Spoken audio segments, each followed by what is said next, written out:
Hi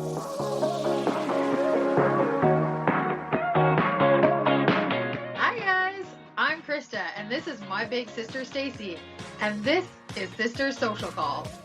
We are two sisters talking about everything that sisters talk about. Welcome to our lives.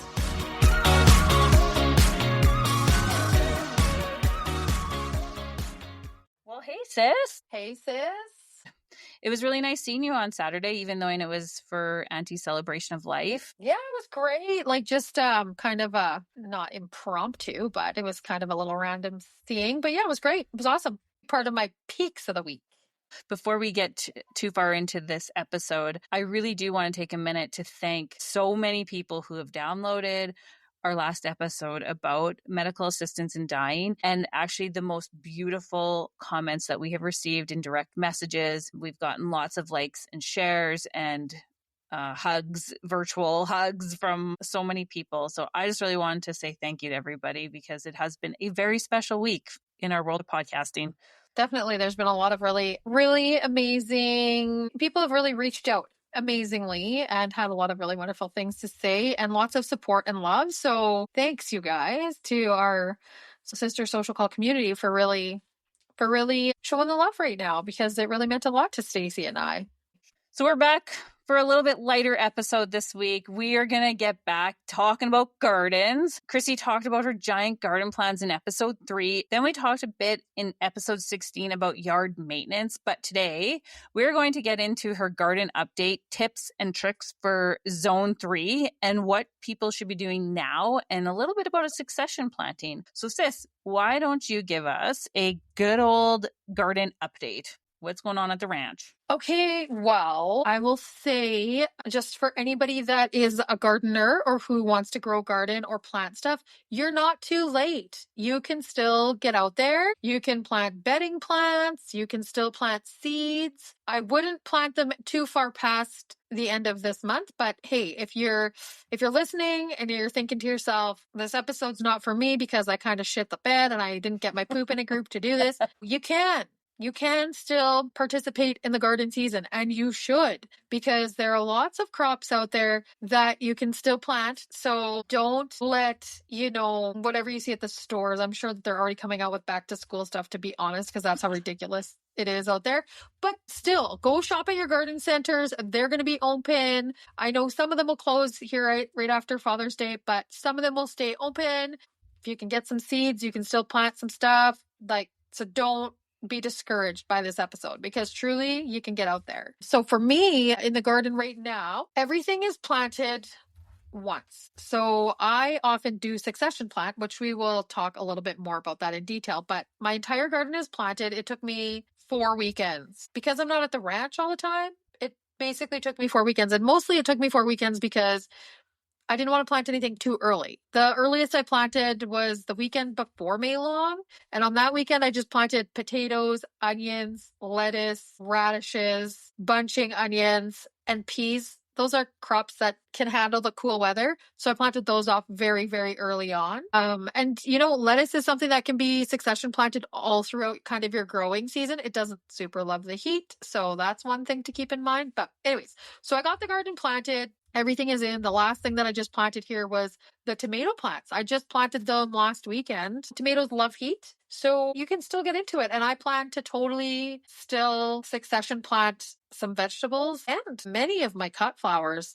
all the way into probably the end of the month here, maybe the first week or 2 of July. That'll be probably pushing it for where I'm at the farm, but you can still really get into it. So my whole entire garden is planted. I have so much stuff planted. It's insane. Every year you have this conversation with yourself or us. Every year you say how much you've planted. Yeah, but the thing about this year is different is that it seems like a lot, but it's not. I think I've planted probably the same amount, maybe actually even a little bit less veg because I didn't plant any of the brassica crops. So I didn't plant any cabbage, broccoli, cauliflower. They are a bit finicky to grow. I've successfully grown them before, but I just felt this year I don't have the patience or time to babysit that stuff. Because you got to put netting over it and those things get those caterpillars and you've got to spray them. And it's just a little bit more involved than I really want to get this year as far as the veggies go. Friends of mine own heliotrope it's a big organic garden, I will happily support them for those things that I don't want to get or don't want to grow. So I pretty much so planted, all my favorite veggies, the beets, carrots, tomatoes, cucumbers, pickling cucumbers. I got like 20 jalapeno plants growing, you guys. I can jalapenos, so I've got those growing. Oh my gosh, I've got so many things. Corn, honeydew, cantaloupe, watermelon. So when did you plant them and when will they be ready? Because it feels like they need a long time. Well, you know what? It's surprising. They really, really don't. Some do, like a larger watermelon for sure. So I started them by seed about 8 weeks before the final frost date.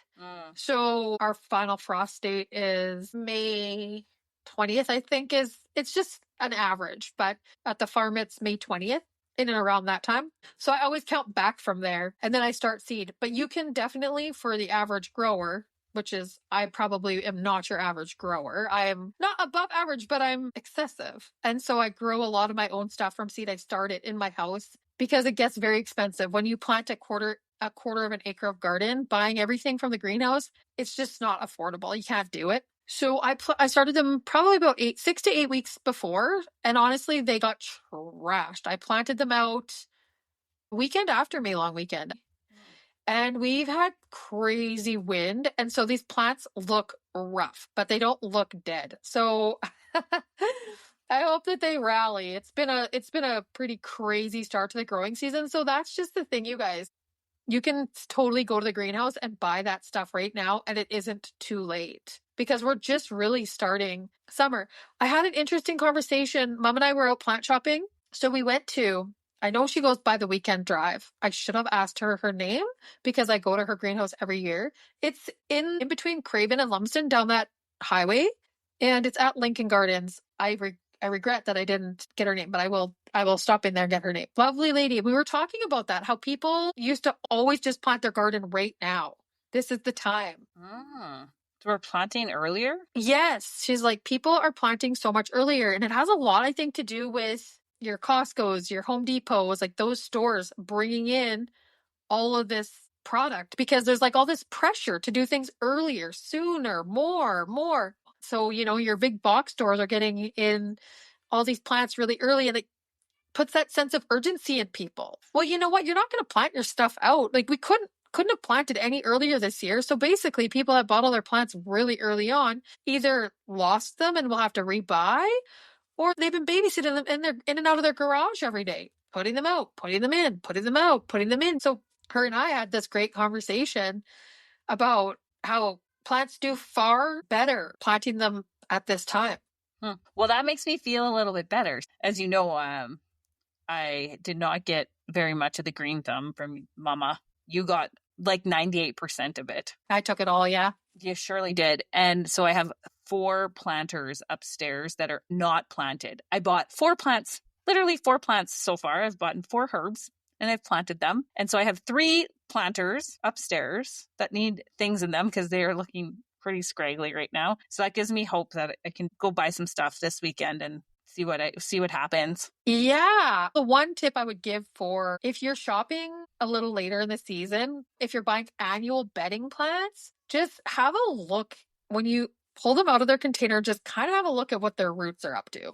If it looks like a big old ball of mess tangled up, it's been in there for way too long, you may want to avoid buying those. You can definitely break those roots apart, but there's almost a point of they're too root bound and they're just going to choke themselves out. I've had that happen with some plants before. I will always, when I take them out, I will always break apart their roots a bit, but you don't want to go and destroy the entire root system because you're pulling it apart. So I always suggest, even me, when I go to plant shopping, I always pull it out of its pot and check it out sometimes because I know there's definitely, you want it to have a good root system. You definitely do, but you don't want it to be root bound and choking itself out. So I always kind of check it out, but honestly, it's perfect timing. The weather's just finally starting to turn really beautiful. Last year I planted the garden before we went on the cruise. So it was pretty early May.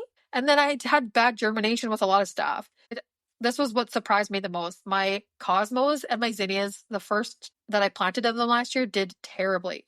I didn't replant the cosmos last year, but I replanted the zinnias. The zinnias did The second planting of them did unbelievable. So I told myself, I'm not going to plant anything too early. And honestly, 1 week after planting, the Cosmos and Zinnias they were up. Like they're up. They're looking great already. That just goes to show how the warmer soil really is impactful on germination and getting that seed going. If you plant too early and it's not warm enough, your seed can rot in the ground. And then you don't have germination at all. I experienced that pretty heavy last year. So I really held off. And to my surprise, already so much stuff is coming up and looking fantastic.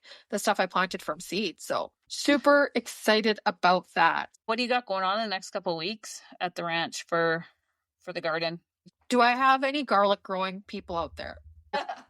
Because I'm a heavy garlic grower and this is garlic's time to shine. In fact, already I've weeded once really good, dropped some fertilizer down, which is a little bit higher in nitrogen than anything else, but I put that down when it was about 3 inches out of the ground. And the thing with garlic, it's a heavy eater and a heavy drinker, and it hates any competition with weeds. So if you're a garlic grower, you got to get out there and clean up your crop and tend to it, because the scapes are going to be coming any day now.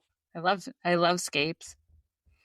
Exactly. That is the flower that grows on a hardneck garlic. So in zone 3 in Saskatchewan, predominantly people will grow hardneck garlic. And what happens is it'll grow all its leaves, and then up the center will come the flower. And the flower it's like a circular stem, comes up. And then once it does a full loop-de-loo, then you snap it off. And then the plant will put all the energy into creating the clove of garlic or the bulb of garlic, as opposed to putting the energy into growing the flower. So it's very important that when these scapes come up, you let them do their loop-de-loo, their full loop. That is imperative to growing a good garlic. And I have taught this to many of my clients because a lot of them will buy garlic and then plant it. And I have taught many people how to grow garlic with some simple tips. And so this is very important. Stacey, didn't you and I go to a garlic workshop? Yeah, we did. Yeah, we did that. The lady she's called the Garlic Garden, and she's out by Yorkton. She's incredible. A wealth of information as well. She has a Facebook page. You can go find her and get onto that, called the Garlic Garden. I'll put it in the show notes. Yeah. And so she's incredible to follow. She has taught us lots, and I follow a lot of what she does as well. And so, yeah, so it's very important to keep your garlic weeded. And right now in Saskatchewan, we're pretty dry, so you got to keep it watered.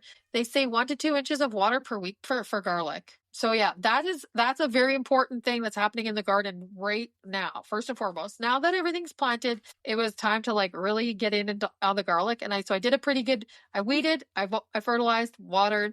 We got some rain, and now last weekend I started to weed it again, but I need to get in, and I got the rows cleared, but now I need to get in and do the fine details. Great, fine. So that's what's happening in the garlic world. But over the next few weeks, I'm going to continue to succession plant a lot of my cut flowers that I plant from seeds. So that would be stuff like soapwort, baby's breath, sunflowers, zinnias. I succession plant those for the next few weeks because I do a flower subscription and I want to have flowers well into the fall. So if you plant everything all at once, then it's already at once. So I plant usually 1 or 2 rows of baby's breath, wait a week or two, plant 1 or 2 rows of baby's breath, wait a week or two, plant 1 or 2 rows. And so I do that so I will have continuous stuff growing. And you can do this with garden vegetables as well. Some of my favorites are lettuce, spinach, Swiss chard, beets, radish, carrots.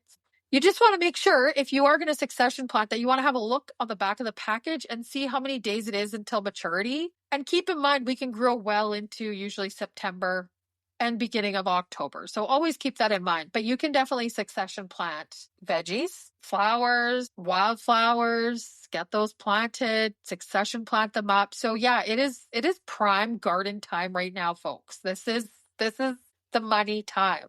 This is when everything is very exciting. Things are planted. You're doing your weeding. You got to remember to weed because most of these crops do not love to compete with weeds. So you got to get in there and you got to keep it all clean so that they grow nicely. They're happy plants. For fertilizing, I don't typically fertilize my vegetables too much. Corn, yes, because it needs a lot of nitrogen. Most of my veggies, though, I just we have good soil at the farm, so most of them I just kind of let them be. But flowers, I do fertilize my flowers. Flowers are heavy eaters, I'll say. And it is important that they get what they need. So earlier on in the stage of growing, I will fertilize with something with higher nitrogen. And then as the season goes on, I will switch it up to something that has a little bit more NKP phosphorus. But that doesn't always happen. And if I'm fertilizing and I don't have a different mix of fertilizer, I will just use something like a 10-10-10. So it's 10% nitrogen, 10% phosphorus, and 10% potassium. So right now is weeding, fertilizing, watering, watching all your stuff grow. Keeping your eyes peeled for any bugs, diseased plants. I already had to pull some garlic out that was wilting, and I could already see it's got fusarium wilt on it, which is a disease that happens and it often stays in the soil. So it basically is like a fungal disease, and it gets into the clove of garlic and then destroys it.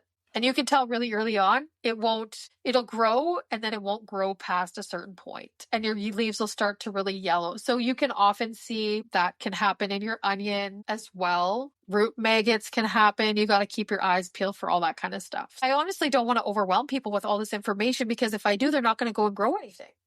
It's too much. So just get out there and plant something. Touch your fingers and your feet to the soil. That's what I've always said. You know what? If you've never gardened, or if you do garden and it's intimidating and you feel like it's frustrating and you just don't have a green thumb, you just got to keep going, because that's all that I did. I just didn't ever give up. And then every year I just took what I learned and used that information. But it doesn't even matter, because I'll learn something. Like I learned, what happened to me last year? Well, yeah, I planted way too early. You guys, I've been gardening for over half of my life. And I planted shit way too early. Some things did fabulous, but I had terrible germination. I got diseases. I had those thrips super bad, which are these little tiny bugs that are attracted to bright colored flowers. So they wreaked havoc on my cosmos and my dahlias. So, I mean, I think that I know no, I don't think that I know everything, but you think that you know a lot, and then you have every year something happens and you're like, well, that put me in my place, really humbled me a lot.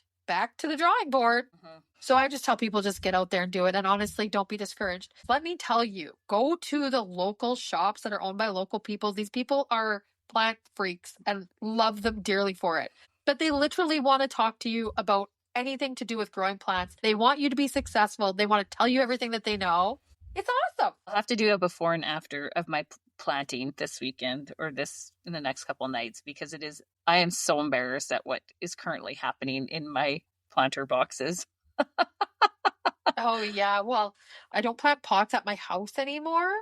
I guess we can talk a little bit too about my perennial garden here at home that I've been building, but I don't plant pots at my house because I'm not here on the weekends, and it's just they dry up. And so I plant 3 pots at the farm on the deck, because the rest of it's all in the garden. And I just got those planted last weekend. Here at home, I've been starting to plant perennials all in my home garden, all perennials. So I've gotten perennials from people, which I love.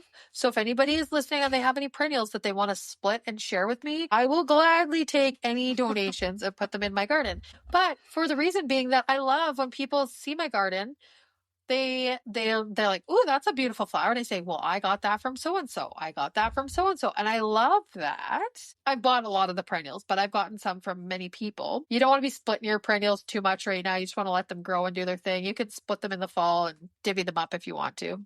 But right now it's so exciting because I don't even remember some of the things I planted. So all these things are starting to come up and I don't even remember what's what. There's so much stuff. But one thing that is blooming right now, I'm going to post a picture of this. I did it on my social media yesterday. It is called the Peggy Sue Bearded Iris. It is so beautiful. It is kind of a peachy apricot rose color, and it's one of those ruffly, gorgeous irises. Big, beautiful, fabulous. 2 of them are open today, but those thrips are in them. Those freaking little bugs.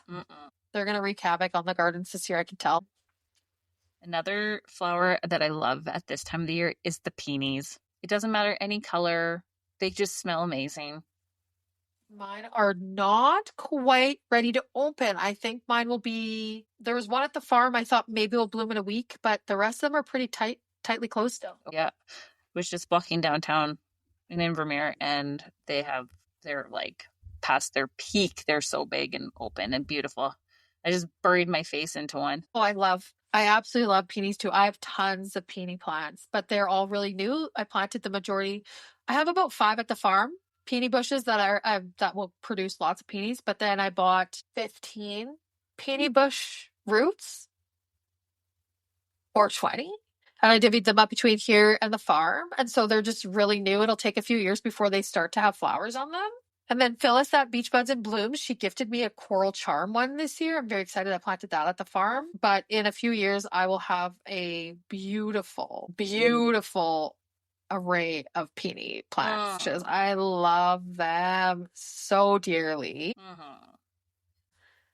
So I planted 2 apple trees. I planted them in memory of my Auntie Jean and Uncle Bob. They're dwarf apple trees and they are hardy for zone 3. I went to a workshop in Foam Lake. It was so freaking fantastic. They had a couple speakers there from the University of Saskatchewan Horticulture Department. I don't know anything about growing fruit trees. I know nothing, but I would love to know more.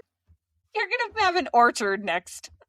I would like there to be fruit trees kind of around the perimeter of my garden. Yeah. I won't be surprised when you have a mini orchard. That's the plan. Wouldn't that be amazing? I think it's going to be so fabulous. So I planted these 2 dwarf apple trees, and I was in this workshop. They told us that a dwarf apple tree grows shorter than a regular apple tree, but will still produce the same amount of apples. Why wouldn't we get a dwarf? I'm short. I don't want to crawl on a ladder to get the freaking apple trees off the top. So I got 2 dwarf ones. Well, Mom got them for me, but we picked them out from Unique Nursery on Broad Street. They have an incredible variety of all kinds of trees in all different stages, bushes, shrubs. Go there as well. I'm so proud of Mom and I. I know that she probably shopped elsewhere, but we supported all local greenhouses this year. Nice. I haven't even stepped foot once into a Superstore, Home Depot, none of those. And let me tell you, the quality of their products is unreal. Give us one really good tip that you haven't shared before. Maybe I'll just prompt one. Do we need eggshells for something? Are eggshells good for anything? This is the hot debate. Honestly, eggshells are really awesome. I learned a lot. I saved up all my eggshells one year thinking that I was going to have the best garden tomatoes of all time. But realistically, eggshells are not that significant when it comes into your garden. It's significant in adding it to compost. For sure, you can add your shells to compost, but you should crunch them up and put them in there because they are compostable. But as far as adding really anything into your garden, and it was funny because at this workshop, it was a hot topic because you could tell all these beeps and Foam Lake were heavy on the shell situation. And they just said, honestly, yes, add them to your compost, do your composting. But as far as going and adding them into your garden, thinking that you're going to, put your eggshells at the bottom of your tomato plant or put them, whatever, it's not really going to do what you think it is. I guess here's my best tip for anybody growing. Use compost in your dirt. If you feel like your dirt's not growing anything, like add organic matter, add compost, add some really well-aged manure, and add that to your soil. The best thing that you can do is have good soil. Everything will grow if you have good soils. That's my hot tip. Soil's where it's at. So take that for what it is, friends. Perfect. Thank you, sis, for sharing all of your knowledge. That's where we're at right now in the garden world. We might touch base in harvest time, but I think for now we're probably pretty good. Awesome. Are you going to kick off our peaks, pits, and plans then? I will, because you could probably need a sip of water. I'm having a really delicious strawberry mint tea right now. Excellent. Pits. Well, this will probably come as a surprise, given that Chrissy and I were at Auntie Jean's celebration of life last weekend, but I truly don't have any pits. That was sad, but it was such a beautiful celebration. I truly felt the deep love in that room. Like the deep Auntie Jean love that Chrissy talked about in our last episode. It's different. I don't have any words to describe it. You only know it to feel it. And that was what was in that room. It was beautiful. So peaks, just family coming together. This side of the family, Chrissy and I don't know a lot of relatives. I can count on probably my 2 hands how many times we've spent with our adult cousins on this side of the family. Not a lot, but there's just something that you know that you're connected deeply. Like it's the deep understanding of laughter, the inside jokes, but you don't even know that they're inside jokes. They're just part of your family. Anyways, I adore them. I adore visiting them. They make me laugh so hard. And yeah, it was just great. And it was obviously great to see you for, even though it was only a quick 12 hours, it was great. We cram jammed in. So I am very much looking forward to getting back to Rocky Mountain House in August when Chrissy and I will be up there for the chuck wagon races. I think it will be some really good family time.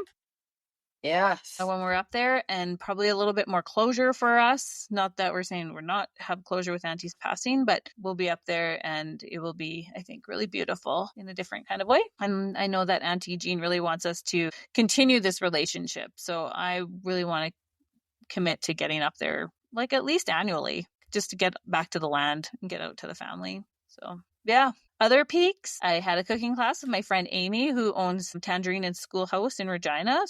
And she is one of my lady heroes. I've talked to you guys about her before.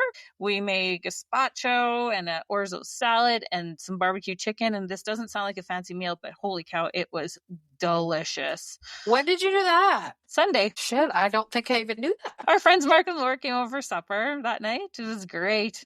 Because we traveled on Saturday and had a very long day for all of us, me, you, and Sean, we really just did not make too many plans. We went pretty slow with life on Sunday and Monday. And so we had glorious coffee chats on the deck in the morning because it's so warm out right now. And it was just, man, like that slow pace coffee drinking. That's living. That is living. That is living. It's just so much peace and just slow down and quality time. My love language, quality time. So that was my peaks. Plans. We're going out this weekend to Radius Retreat, which is a little bit off grid with yurts. So we're glamping this weekend for a couple nights. Very much looking forward to having a couple more nights with my husband, just the two of us.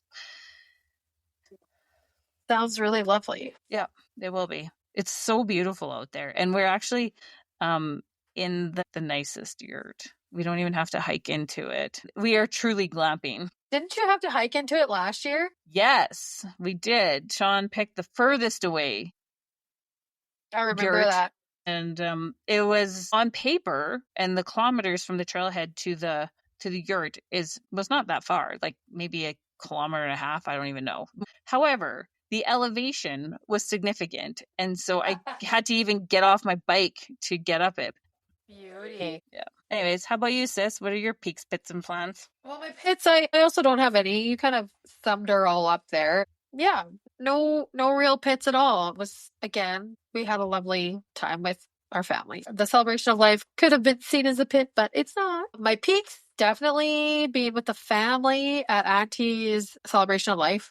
That's just always such like that's just my jam. I love my family more than anything. Everybody that knows me knows that anything to do with my family is the most important thing to me in the world. So being around them with everybody and all the love I've just felt that all week this week. I felt super, super peaceful.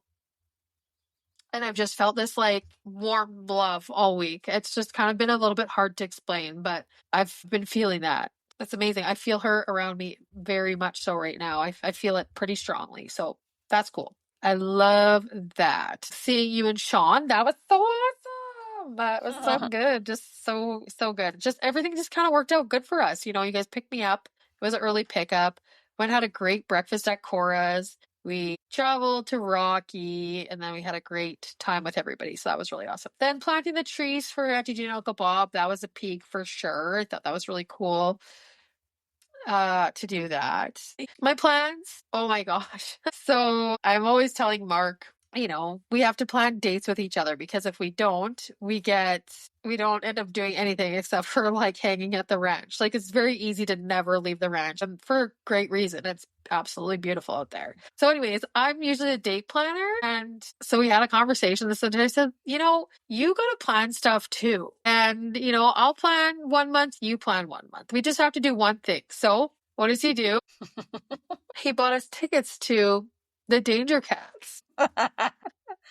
Maybe you want to tell the listeners about the Danger Cat. Well, they're from Lethbridge, Alberta. They're a controversial comedy group. They're blue collar riggers and apparently have some pretty racy content. And so I don't know. I didn't buy these tickets. Mark did. I'm sure I'm going to have some culture shock. But I was proud of him for doing that on his own, for, going and buying us tickets, and I'm going.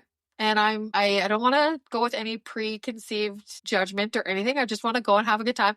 And honestly, you guys, I used to date a pipeline welder. I was out on the pipeline working for a while, and I know the life, so I'm sure I'm going to find this pretty comical. I just hope it's not really I hope it's not really over the top in some areas. Anyways, I'll report back. That's on Saturday. And then it's Father's Day this weekend. I was supposed to take my dad golfing, but we have things that we need to do at the farm. So we've got to sort some cattle, we got to do some fencing, and the garden needs to be tended to as well. If I miss one weekend, I'm in over my head. So I've had to postpone Father's Day golf. I don't really know when it's going to work out, but we just have a lot of stuff going on. And then I'm going to be working actually a 6-day work week, which I never ever do, but I have opened up some Mondays throughout the summer because it's busy. I could use the extra cash. And then I'm actually doing hair for a wedding on Saturday. So this will come out after Father's Day? Mm-hmm. Okay, well, happy Father's Day to the fathers out there.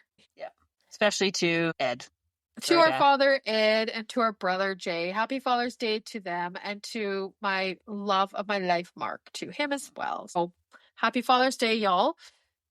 I think that's going to do it for us on this episode, sis. So you know where to find us on Instagram under Sister Social Call. You can find Christy on TikTok, Instagram, Facebook, and YouTube. She has a couple of channels, her Outgrowing and her Blooms and Brushstrokes on YouTube, so you can check her out there. You can find me on LinkedIn or Facebook, and I think that's about it. I will say thank you to everybody again who's been listening and downloading. Chrissy, do you want any final things to say? Well, I just want to say, thanks to all our listeners for pumping us up here. If you guys enjoy our episodes, please do share them to the people that you love and people that you know, because the more that you share episodes, the more exposure we get. And then the more exposure we get, the more exposure we get. So if you love it, share it. Please keep the beautiful comments coming. We love it. It's inspiring to us. We love the feedback. So thank you all so very much. You can give us a follow on Spotify and Apple. That also helps. You can give us a review on both those. That also really helps. And I think I'm going to end it there and say, I love you very much, sis. Love you too, sissy.